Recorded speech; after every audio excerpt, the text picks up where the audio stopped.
The legendary Danube River has inspired artists and musicians for centuries. Along its riverbed, cities were born, castles were built, and kings and queens were crowned. And when you join us on board one of Ama Waterways' award-winning river cruise ships, you will sail through the grand capitals and charming villages where many of these castles remain, including the ruins of Dürnstein Fortress in Austria, where Richard the Lionheart was once held captive. You can hike up to this fortress and as well as spectacular castles in Budapest, Bratislava and Passau, or paddle along the riverside on one of our complimentary bike tours.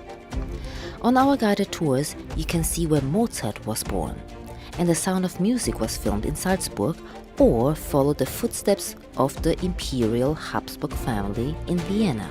Of course, one of the best ways to explore the Danube region is through your taste buds, and we are delighted to combine a tasting of Bavaria's famous pretzels and beer with a festive cultural experience at our exclusive year-round Oktoberfest in Vilshofen, just for Ama Waterways guests.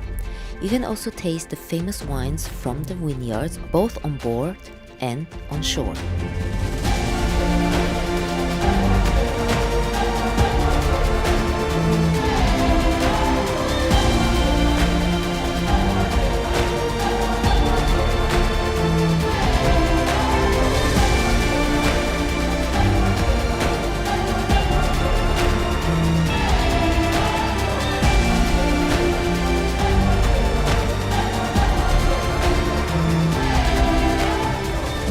All of this and more is waiting for you when you cruise along the Danube River with Ama Waterways.